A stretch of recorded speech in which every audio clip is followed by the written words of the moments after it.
Welcome to The Independent. I'm Pete Sampson, joined as always by my co-host Matt Fortuna. I am, as the background may give you a clue if you're watching on YouTube, I'm not in South Bend. I'm in Seattle doing the Notre Dame club circuit this week. Matt, as his background would indicate, in his usual Chicago space. It's been a couple weeks since we podcast. I think there's been some news, but as we were recording, we were trying to figure out, like, was the July 4th Charles Jagasa thing before or after our last podcast? I think we decided it actually happened before.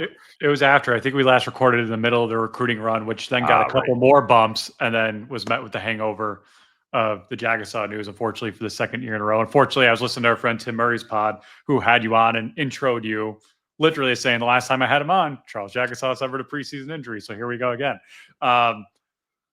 I don't know. I mean, have you gotten a clear timeline on what that might be? I can't imagine he'd be ready for the first couple games of the year just based on the size of the man. No, the scope of the injury. But yeah, everything that I've gathered is like more like October would be like a realistic, optimistic, and it sort of depends on what point in October we're talking about, but not season ending, season altering for sure. But yeah, that sort of interrupted a rather slow, comfortable offseason around Notre Dame. And like, this is the summer podcasts are a good time to have guests. Today's guest is Trey Mancini, former Notre Dame baseball player, 7-year Major League Baseball player, attempting a third comeback. His personal story, battling cancer while being a Major League Baseball player, is really inspiring. He talked a lot about that.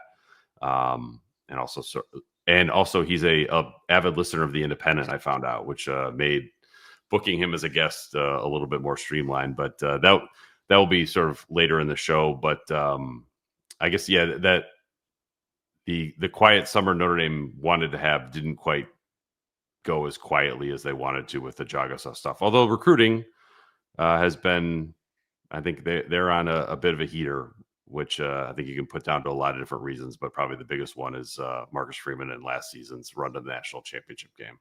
Yeah, I think that part of it, Pete, is what really makes it more sustainable, right? And when you read up on these prospects, and I'm sure you've interviewed a handful of them and their coaches and parents, there's not a deuce night among them, right? Like I think around this time last year, whenever you went and visited him, even after you wrote the story, I feel like we had a podcast episode where we're like, so is he all in or is he not? Like, which is like probably not what you should be. If you ask the question, the answer is no. But you shouldn't be asking after spending all that time with him, right? Like that part of it as well, I think is a little discouraging. I don't see any of that coming out of this year's class so far. And again, I think the fact they had a really, really good season last year and showed that they are for real further validates that this thing is for real. You're going to have to fend off some suitors at the 11th hour. Absolutely. This is college football. It's the business you signed up for, but it definitely feels more sustainable than, in some ways they've been the king of spring recruiting, right? I mean, I think they've had the number one class in multiple different years and finished outside the top 10 both times. I don't see it falling out like that this year. I think they're in a really good spot. Yeah, they are. And it feels, a lot more durable from a recruiting point of view. Like look, you mentioned sort of you're going to have to fend people off. One of them is you're going to have to fend Georgia off for Thomas Davis Jr. because his dad is Thomas Davis, who played at Georgia and played for the Panthers. And that, we had, I think over the July 4th weekend, they picked up Devin Fitzgerald, who's a 3-star receiver from Arizona. His dad, you remember, is Larry Fitzgerald. And they picked up Kaden Finley, who's a 4-star receiver. I think one of the stars of this class, whose dad is Jermichael Finley, who played at Texas. Texas finished runner-up before Finley went on to play for the Packers. I think for 6 years, won a Super Bowl there.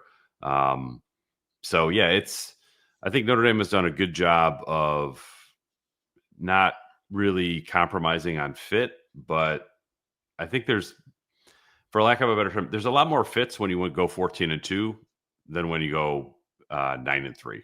I think the football part of it is selling. Not selling itself, but it's a lot more appealing to make a football decision with Notre Dame today than it was 2 years ago, 3 years ago, 5 years ago. It's like you mentioned Deuce Knight. I would go back to Keon Keeley, who was a 5-star defensive end that Notre Dame really wanted out of the Tampa area, went to Berkeley Prep. There's a lot of Notre Dame connections down there. Not a great profile fit for Notre Dame. I think somebody who would have probably thrived in the structure of the place, similar to, maybe a Stephon Tuitt, if you will. But when Alabama and Nick Saban comes and they can say, like, why don't you make a football decision? I produce NFL draft picks at your position. Notre Dame at that point is like, well, we have an exciting young coach. You're selling hope at that point. And now you're selling, hey, we were just in the national championship game. So it's like, even if you found the Keon Keeleys of the world, I think you're much more likely to get them now than you were then. And to your point, I don't think that there's a Deuce Knight, Keon Keeley type of personality in this class per se.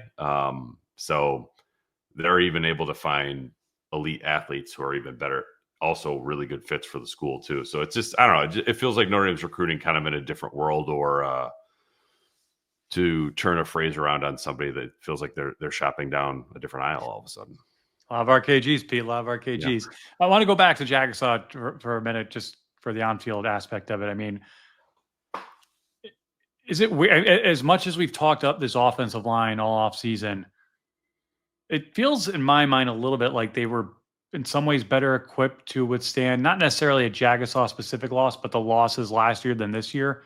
Does that make sense? I mean, I just felt like they ended up benching starters last year who ended up coming back and becoming starters. Whereas like my concern with this team, I think it's a lower floor than last year's team and a higher ceiling than last year's team. And I think where you figure out which side of the ledger you're on is basically on your veteran leadership and the depth. And last year, I mean, Howard Cross wasn't a captain, right? Like we could have a whole podcast talking about 10 guys who could be captains on that team. We can't come up with like 3 right now. Again, not to say that there aren't leaders, but we don't know who they are. They haven't emerged publicly yet. I'm just curious, if they have last year's injury luck, I think, which was terrible, by the way, I think they're in not deep trouble, but they're in trouble. Deep trouble for Notre Dame football. The new deep trouble for Notre Dame football is like the Pop-Tarts Bowl, not 4-8, to be clear. It's missing the playoff. It's a different kind of trouble. It's like, are they better equipped now to handle the Jagasaw loss than last year? I think it's hard to put yourself back where you were at this time a year ago, when they ended up deciding to start an offensive line at Texas A&M that had 6 career starts. So to a certain extent, like I wrote about this in my mailbag on The Athletic, like they return thousands of career snaps and I think 40-ish career starts when they go to Miami, which is a heck of a lot better than what they had going to Texas A&M last year. Emil Wagner wasn't Emil Wagner. Billy Schroth was sort of what you hope. You hope Billy Schroth could be a good player. You hope Dash and Craig can be a good player. Now we know that they are. Certainly you feel better about Anthony Knapp today than you did last year when he had 0 career snaps. But I sort of look at the offensive line and think like, okay, how good was last year's offensive line? I think they were good. I also think they benefited from a quarterback who could spin out of everything and was a run first threat, and you really couldn't pin your ears back and go after him. And I went through some Pro Football Focus, not stats, and I'm not taking these as gospel, but among the 12 teams that played in the college football playoff last year, Notre Dame was 11th in number of pressure dropback passes. And I think they were only 3rd in sacks allowed. So why is that why is there a disparity there? It's because it was really hard to sack that quarterback. But it was probably too easy to get pressure on him. I think this line will be better than last year, but I think they have to be better just based solely on the fact that the quarterback is not going to be Riley Leonard anymore. Even if it's Kenny Minchie, I think he is much more sackable than Riley Leonard was. CJ Carr obviously goes without saying. So I think it's still Joe Rudolph, I think, did a really good job last year. I think he's going to have to do another really good job this year for this team to sort of approach the ceiling that you're talking about. Yeah, I mean, I don't think there's any question it's a more talented group this year than last year. I just wonder, again, you go through the injuries you went through last year. Well, we got Rocco Spindler, we got Pat Coogan, we got guys who we don't need to worry about putting right back in, and we know what they're capable of.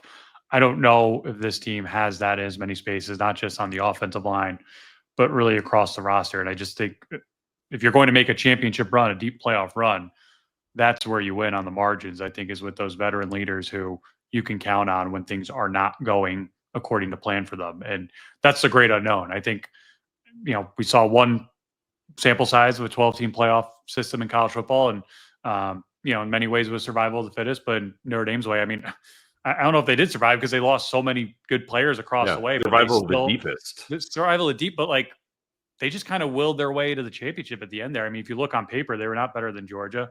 I got a lot of crap for saying they weren't better than Penn State. The team that took the field that night, I don't think was more talented than Penn State. Otherwise, they would have been favored in that game. But I just think that's when I'm determining where the season is going to go. Is it 9-3 or 12-0? I think it's going to be decided by that ultimately. And I think each time you lose a guy like a Jagasaw for however long, that's when the questions start to creep in. It's funny you mentioned sort of the talent level of this team. I when I was doing some Notre Dame Club stuff a month ago, I was in Michigan. I stopped by to see a couple of the commits. Sullivan or Gregory Patrick from Portage, Michigan was one of them. And when I sat down with him, one of the things he mentioned was like on his visit, like in the meetings, and the coaches talking about how they're talking about the culture of the program and buy-in and stuff. And he said the coaches basically said, like, if you looked at the playoffs last year, Notre Dame was the 6th or the 7th most talented team. Coach said that? Yeah. The like within the program, the idea that Notre Dame was the 2nd most talented team is not something that is sort of accepted as gospel. It was just like they felt like they overachieved a little bit, which like.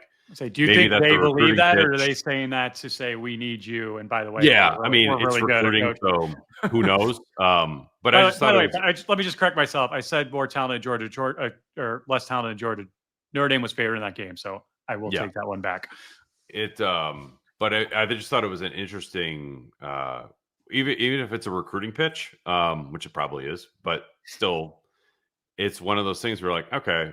The coaches know, and I think Freeman would admit this in a private moment, like they've got to have more raw material on the roster than they had last year if they want to keep going back. But I just thought it was an interesting perspective from a high school kid about how talented the team actually was and like why they achieved at the level that they did. It's depth, and as we talked about in an interview with Trey Mancini, the ability to sort of pick yourself off the mat after Northern Illinois was really remarkable. I think but ideally you're not picking yourself off the mat after Northern Illinois, and you have more talent on the roster, so you're a little bit more on even footing with Ohio State when you get there.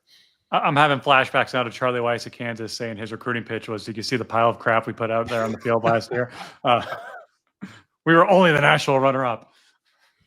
Before we get to Trey Mancini, our interview, I wanted to remind you all to subscribe to The Independent on Apple, Spotify, or wherever you get your podcasts. Please leave a 5-star review and a nice comment. And please subscribe to our YouTube channel as well, where in season we're often doing live shows with special guests. We appreciate all the interaction from our listeners, much like Trey Mancini, who joined the podcast here. We'd also like to thank Obvious Shirts, our sponsors there. That's OBVIOUSSHIRTS.com. If you're a baseball fan, and again, Trey Mancini's on the pod today. Lots of great baseball shirts on there, but for these purposes, great podcast and Notre Dame football shirts as well. T-shirts, quarter zips, crew necks, you name it. Thank you to our friends at obviousshirts.com. Yeah. Also, our friends at Roback.com, RHOBACK.com, promo code Irish for 20% off your first order.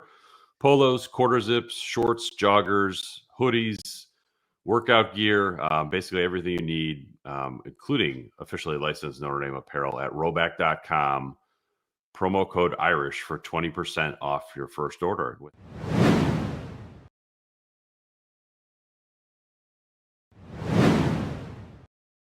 Welcome to the podcast, and pleased to have Trey Mancini. We're recording this a day after the Home Run Derby, which Trey, you're familiar with, is 7-year Major League Baseball player, former Notre Dame Fighting Irish baseball player, an avid listener of the pod, we're told. So we're certainly happy to have professional athletes, whether they have great hair or not, come on this pod when they got Notre Dame connections. Trey, thanks for coming on.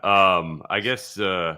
First off, we'll get into your personal story here in a minute, but like as a Notre Dame fan, since you are, like I said, a listener to the pod, what was like last season like to follow as a fan, because you were able to see a lot of it up close. Looking back, it was absolutely incredible. It was a season we've all been waiting for a really long time, and we knew could happen, but it was a pretty dream season, other than obviously losing the national championship game. But especially looking back to the Northern Illinois game, I know everybody always goes back and talks about that, but the feeling after that game and how crushing that loss was. I remember I was laying on my kitchen floor for like an hour after that game, just staring at the ceiling, not believing what I just saw. And the fact that Freeman and the team responded like they did and just ripped off win after win with no margin for error was incredible to watch. And I think it made the season almost that much more special that they lost that game and were able to bounce back, because that is the definition of being lowest of the low. Second game into the season, and a lot of the national media and quite frankly, a lot of us fans thought the year was already over at that point. And to stay focused and just put one foot in front of the other every week, something as an athlete myself, I really appreciate, because that's really hard to do in the moment. And it's really hard not to look too far into the future and know where you want to be at the end of the year, but to just week by week get the job done and accomplish a lot of goals that a lot of people didn't think could happen.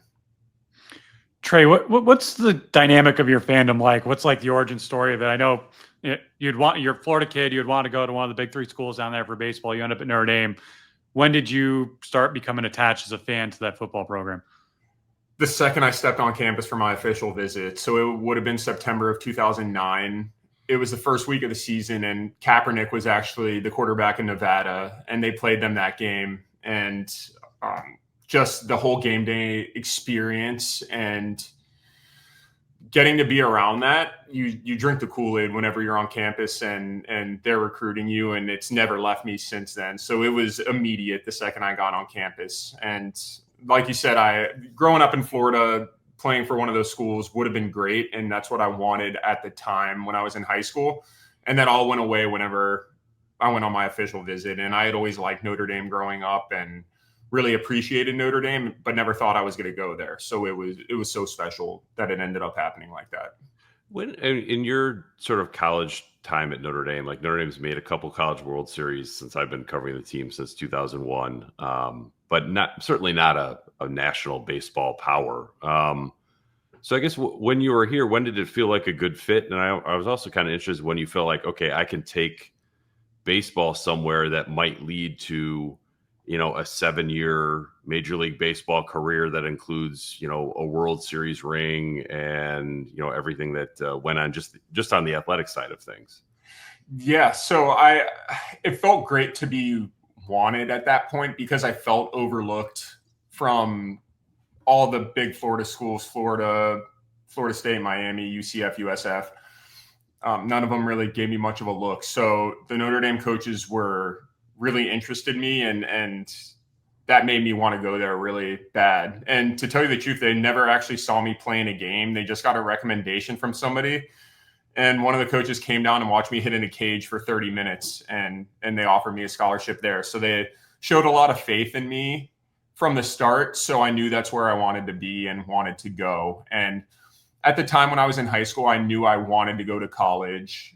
I needed a lot of seasoning. I wasn't ready to go straight to pro ball as an 18-year-old. So Notre Dame helped me, get a lot better in baseball. And I ended up getting a degree from there, which is priceless and something that I'm so appreciative of.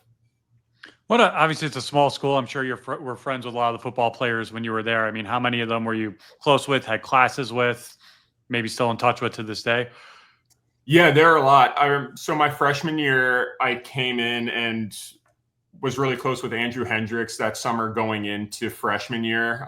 They recruited him, Luke Massa, and Tommy Reese were the three quarterbacks in our class. So they were all great guys. So they were there. I was a couple doors down from Manti and Robbie Toma in Dillon Hall, actually, my sophomore year. So got to know them a little bit. And I played with TJ Jones's brother on the Orioles, Jemai. He's a professional baseball player, and TJ was in my class there. So Knew TJ a little bit, and obviously Jemai is a Notre Dame football fan, so we talked about that a lot too. Yeah, and I was interested, like, kind of as you were going through Notre Dame, when did you think, like, all right, Major League Baseball, this is something that maybe will, something that could, like, how do you sort of see, going pro in sports? I'd say during my freshman year, I wasn't really sure how my freshman year was going to go, how much I was going to play. I didn't start the first game of the season that year, and then I started every single game the rest of my career after that.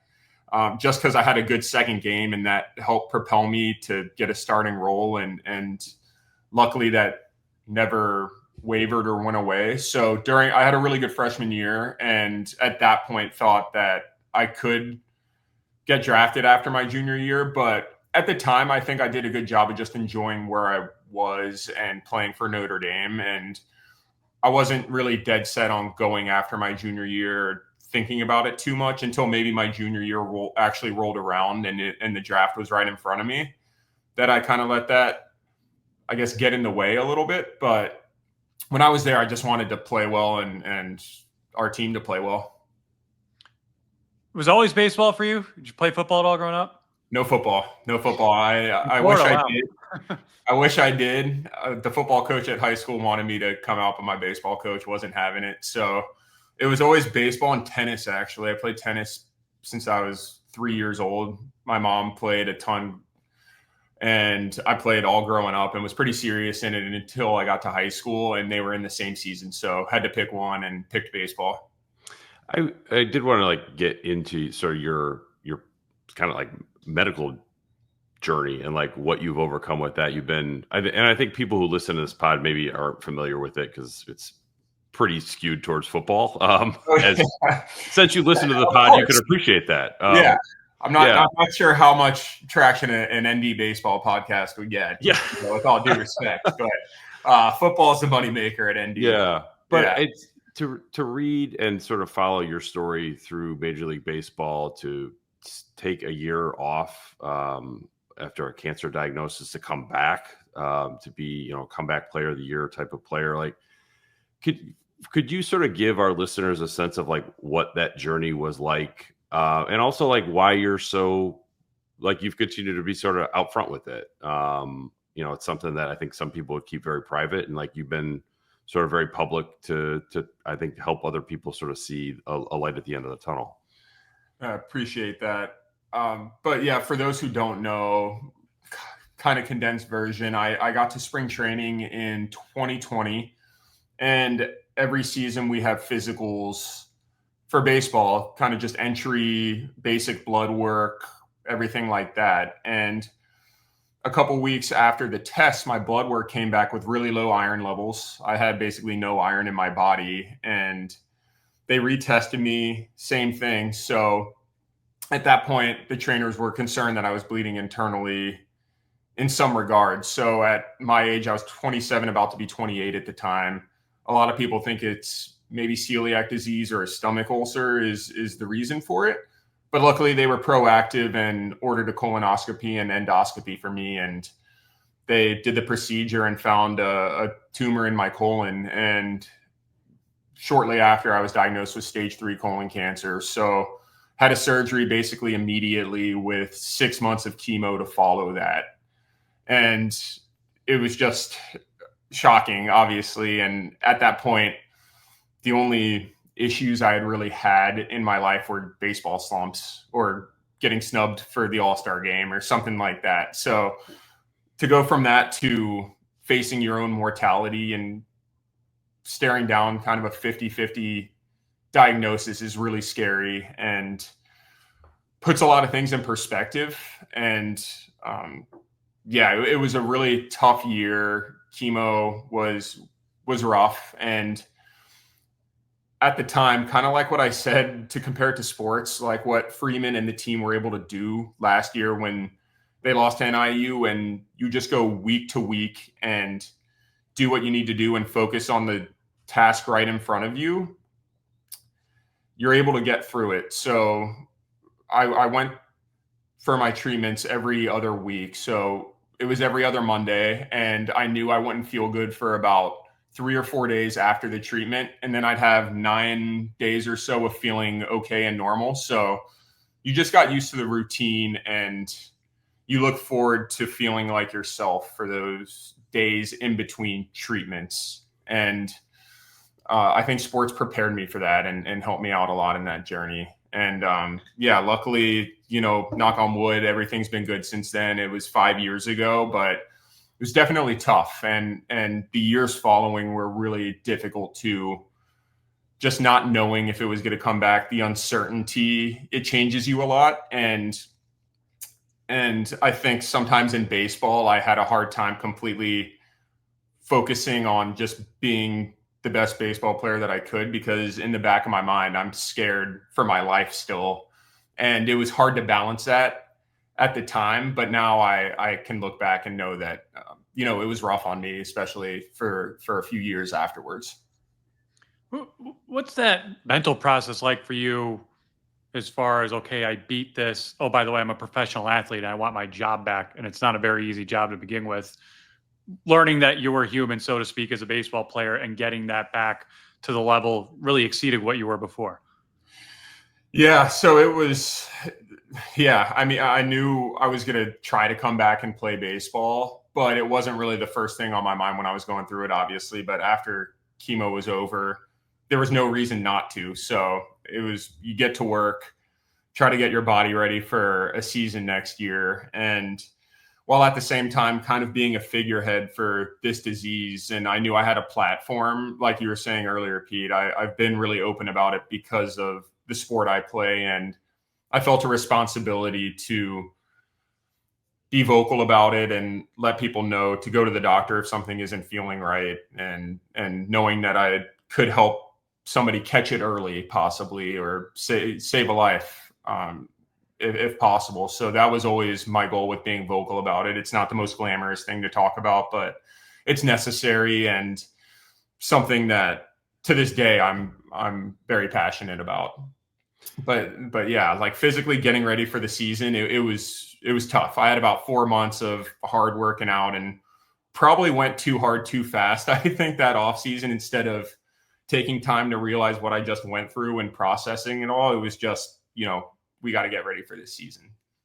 I think I think college athletes feel invincible. Professional athletes has to be like another level of perceived invincibility. Like, what was that like to have that punctured in a way that like almost no professional athlete has dealt with before? Yeah, I mean, it was just really difficult. And like I said, you're always focused on your craft and your sport is your life. And that's basically, you live, breathe, and sleep baseball or whatever your sport is. So to have an unexpected, life-threatening disease happen at that time just was nothing that was on the forefront of my mind, and something I couldn't have imagined happening. And I think too, you can get stuck afterwards between two different people, I think is the best way to describe it. It's a lot of times you're thankful to be alive and very gracious and wake up and smell the roses. And then the other guy can be bitter about the timing of it happening in the prime of the career. And, what would have happened if I never got cancer? What would my career have looked like? But especially as time's gone on, I've luckily been the first guy for the most part, and just thankful to be here, because it's something that definitely it takes a lot of lives and is a very scary thing. Who'd you lean on during there? Obviously family, I'm sure, and teammates, like anyone from the Notre Dame community or your old college buddies. And I want to say, if my memory recalls, it was February through August-ish. So I don't know if you could have like watched that 2020 season while sick and, have a divergence, so to speak. But that was a really fun season. Yeah. So that helped out a lot too. So yeah, I mean, my wife, Sarah, was with me throughout the entire process, and we were living in DC at the time. I got treatment at Hopkins in Baltimore, and it was during COVID. So the whole world was shut down. So it was just us, and we got through it really well together. So without her, I don't think I would have gone through it and my family was so supportive. They came up as much as they could during COVID, and they were just so supportive and were so close that, it was so nice to have them in my corner. And yeah, to this day, my best friends are all my Notre Dame teammates and friends from ND. So they were all there. Actually, they came for my surgery. So they were there right before they shut down everything for COVID. They were in my recovery room. There were like 10 to 12 of them all in there. And it was just really cool. And that's the other part of Notre Dame that's just so amazing, is the relationships you make, and the people that go there are just so incredible, and you remain friends for life. And in that moment, it rang true.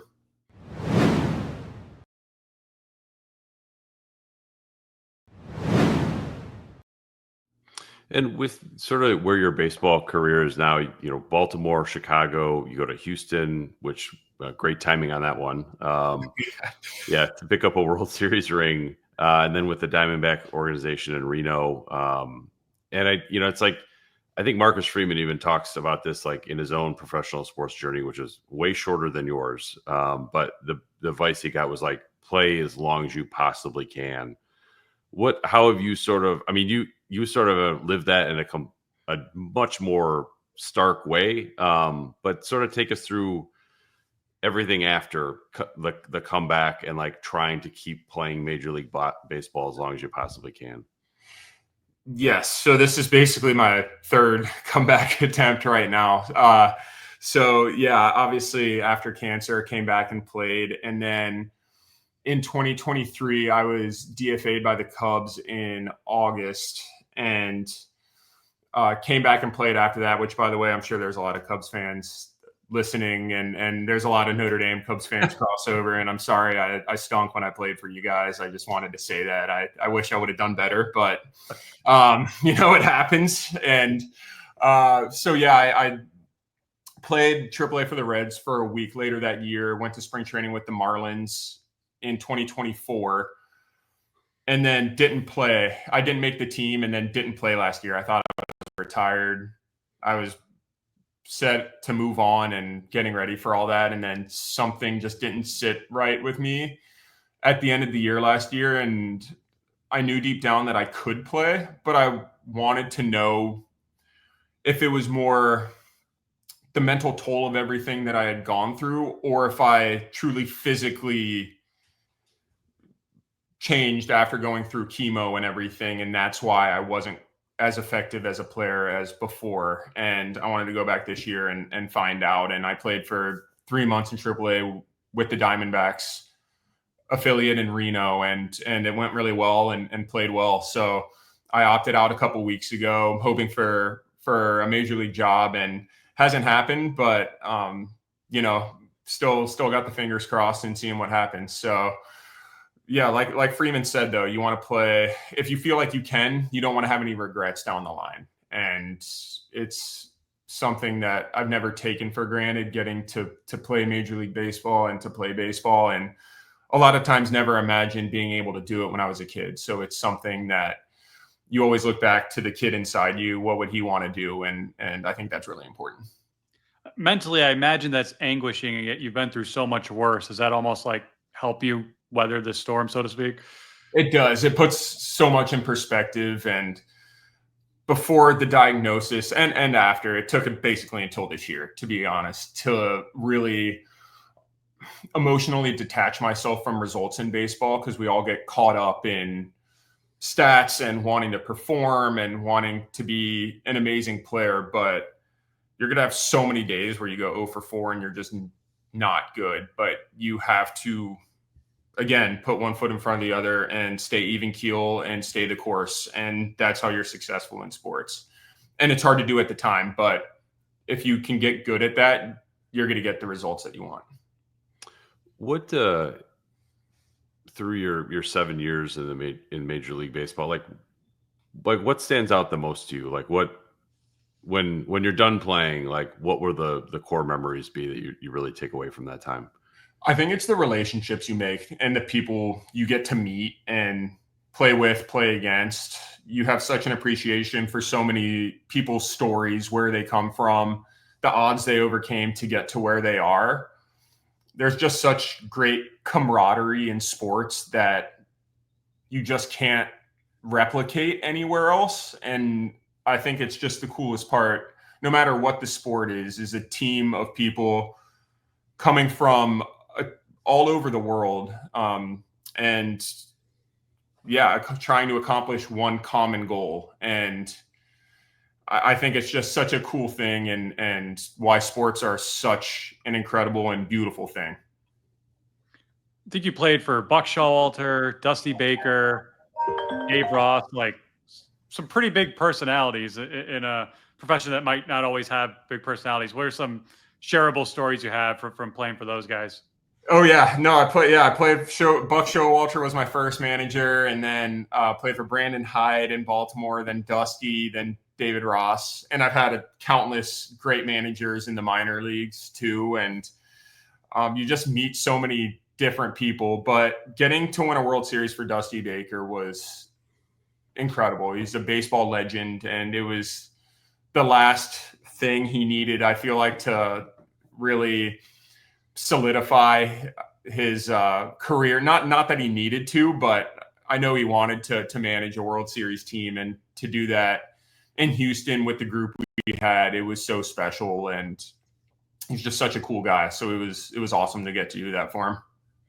What I was interested how being a professional athlete maybe changed how you were a Notre Dame fan, in the sense of like you have a better, like you were a college athlete too, obviously, but like just your appreciation of what those guys go through, or are you still like, I cannot believe Riley Leonard threw that second interception against Northern Illinois. What was he thinking? Like, so the second I start yelling at my TV or thinking that, I'm like, there have been thousands of people that have been doing this same exact thing to me thousands of times. Like, what am I doing? These are 18 to 20 or 22-year-old kids playing football, and I know how hard it is to do what they do. So the second my mind even wants to go there or get mad at a play that happened, it really helps you reel it back and realize what you're watching, what they're doing, and you enjoy it for what it is.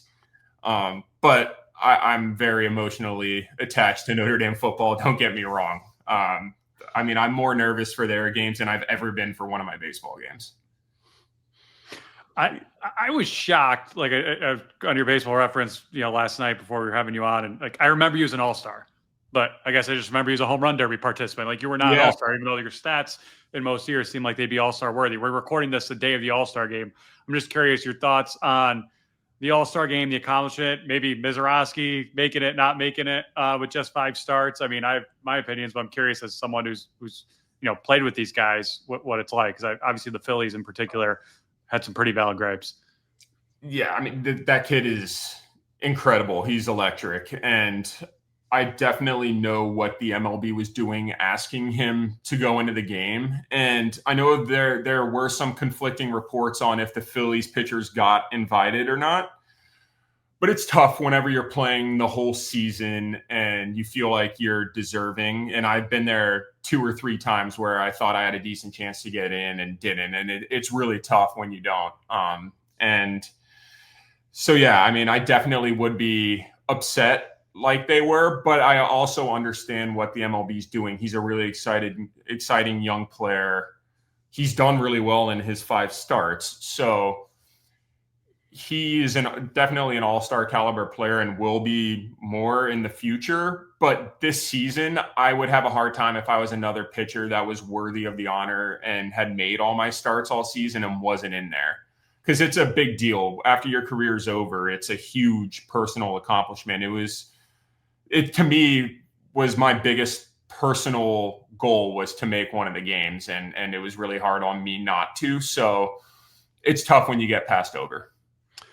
I was interested about sort of where you feel like Notre Dame baseball is now. Like, it was hard when you played here in the Big East. I think it has gotten almost infinitely harder in the ACC plus NIL plus the transfer portal. It's like, as a former player here, obviously you're close with a lot of guys who played here. Like, what what can Notre Dame baseball be in this era of college athletics, however long it lasts? I still think they can be a really good program, and they proved that in the early 2020s with what they were able to accomplish. I think it's always been a challenge to recruit people for baseball to South Bend, especially college baseball season going from February to May or June. You're not going to have great weather. It was definitely the one complaint I would have as being a Florida guy was it was really damn cold up there. I never really played in sleeves before going to Notre Dame. So that was a massive culture shock for me. So I think retaining or getting the Southern guys to go there is a challenge. And then now with the NIL, there's so much money in particularly the SEC in baseball. And it's an arms race down there, and they're trying to pluck the best players. I'd say they care more about their transfer portal than high school recruiting now. And there's just so much movement in baseball and all sports, but baseball in particular seems to have so much that it's hard to retain guys. And I feel like nowadays you're trying to recruit your own players while they're on your team. And it obviously used to not be like that. So I think that's a big challenge, but it's also been proven in the past that Notre Dame baseball can be really good and can make the College World Series and compete for the title. It's just about recruiting the right guys and getting them to stay there. And I think Notre Dame speaks for itself. I would have never left, but sometimes whether it's more money somewhere else or better weather, whatever it is, sometimes it's hard for guys to pass up, I guess. But I'm always of the thought that Notre Dame speaks for itself.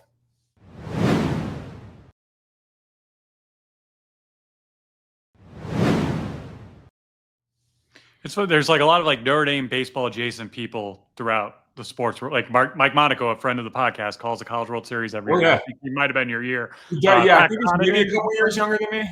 Okay. Yeah. Wow. Yeah. Pat was a year behind me at Notre Dame. So Pat Connaughton. And there's been a lot of dual sport athletes. I think Notre Dame is so great about that. They love when people play multiple sports where other places might not like that as much. They, I think, sometimes try to recruit people that play two sports and show that you can do both there. And I think that's a really cool aspect of the school too. Did you get to know Craig Counsell or Pat Murphy well at all? I know they were obviously there when you were there, but when you're in the majors?